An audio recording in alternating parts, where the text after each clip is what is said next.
Why are you stacking this stuff, guys? Why are we stacking this stuff? Why do we want more and more silver all the time? Hedge against inflation. Money outside the system. Real money. Or are we just collectors?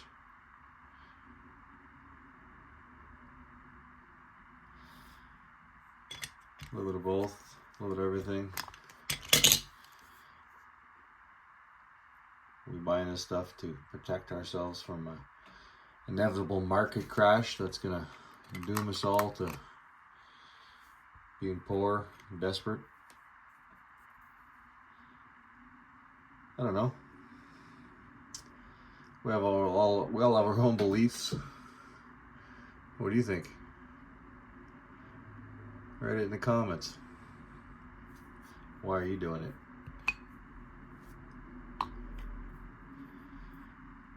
I know why I do it. It's a great savings account. A great way to save money. And it is cheap insurance. It is money outside the system. It is generational wealth that you can pass down to your kids and grandkids. It's tangible in your hand. Real money. But I'm also a collector, or else I'd be buying the cheapest bullion possible. I wouldn't be bothering with the Scottsdale Mint and the Royal Canadian Mint and everything else, and the old vintage. I buy that because I like it. And one of the best motivations I find is to buy what you like. Sounds simple. It is. Always buy what you like, guys. Helps you buy more, helps you challenge yourself to get cooler stuff that you like. You know, would I have spent the money to buy these if I didn't like them? No. And then you get to spend the money,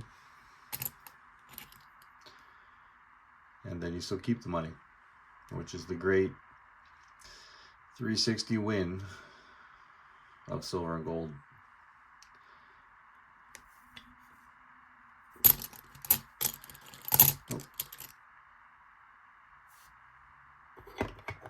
Money from one pocket, put it in the other.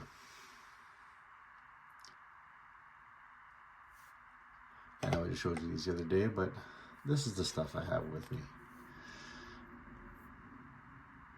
Work out of town, this is where I'm working right now. I brought a little stash with me to shoot a couple of vids. I think I'd like to get some more of these. What do you guys think of these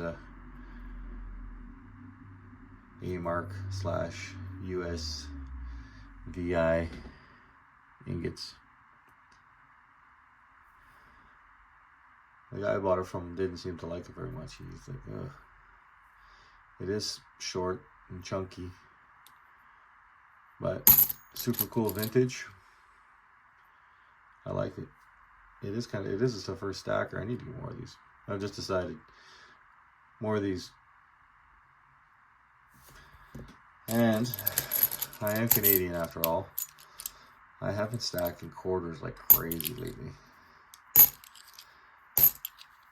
I've gone from very few quarters to over $100 face in a short period of time. Every once in a while you run into a deal that's just too sweet, right? You gotta take advantage of it when things come your way.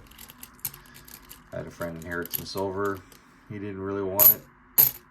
He knew I was into it. He offered it to me for a fair price. And I took advantage of the good deal. Quarters. There you are. I'm trying to get a close-up look at that baby. Canada, everything up to 66 is 80% silver. You guys all know this. dimes, quarters, half dollars, and full dollars. 67 is the oddball year, where all the they had all the different animals on here. This was a bobcat, and the dollar was a goose. It was a wolf for the 50-cent, mackerel for the dime, a rabbit for the nickel, which was made of actual nickel, and the dove for the penny, which was actual copper. I actually have a video we're going to do about that. I picked up a couple cool sets of that particular year. I always liked it as a kid, and I was able to pick up the special deluxe set that has the half-ounce gold 50-cent piece in it.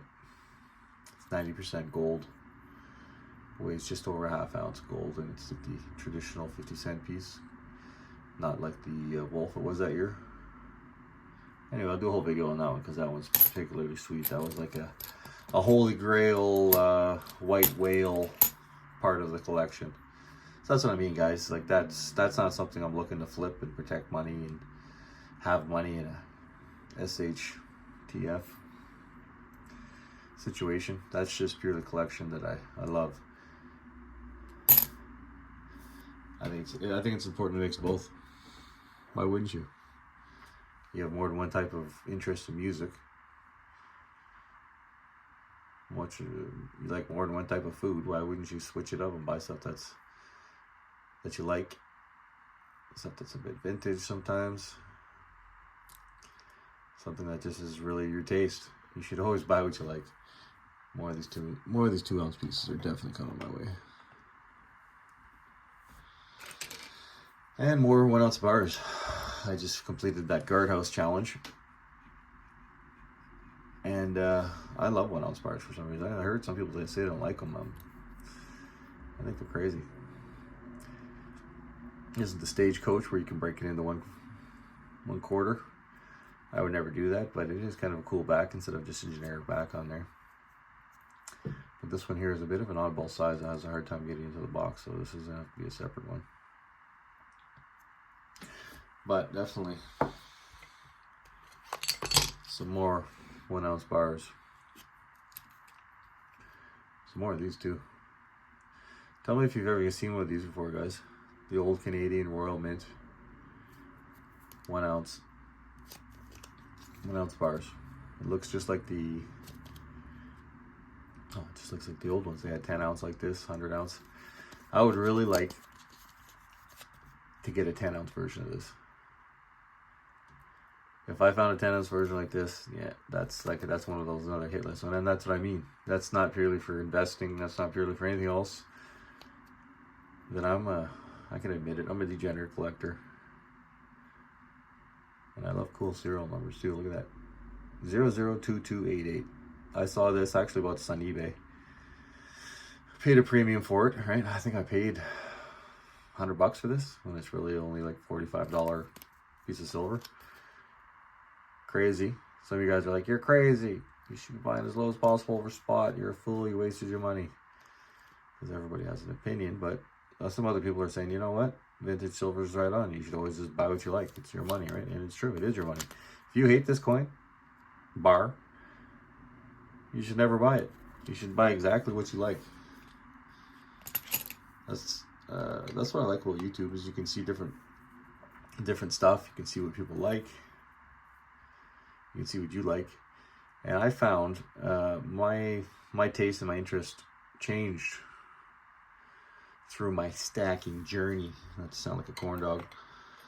I started off buying maples because I recognize that they are probably the best bang for your buck. Absolutely beautiful, most sought after. Everybody I know that's a silver collector, they always want maples for any. If you're going to do any kind of trade, they'll take maples in the trade. That's actually how I got that the 67 Centennial with the half-ounce of gold. I was able to work a trade, and he wanted maples. He wanted every maple he could get, and I don't blame him. Maples are the best in my opinion. But I also love Engelhard for some reason. I don't know why. Engelhard just really hits the spot. This is an 83, obviously. American Prospector. Anybody that stacks knows this is a particularly hard year or rare year. Costs a bit more, whatever, not a huge amount. This was still, I don't know, $100 or something, right around there. You can get the other ones for $60. I found on eBay. Large E version.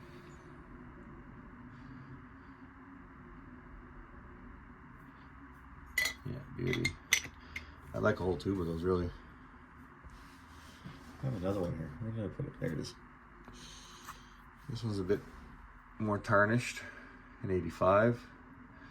American Prospector. And this one has the Screaming Eagle on it. Engelhard. 1 troy ounce. 3 fine silver. Nothing wrong with that. Good size. Funny enough, I find these on eBay. You guys have too. You guys are all silver guys, or else you wouldn't be watching this video.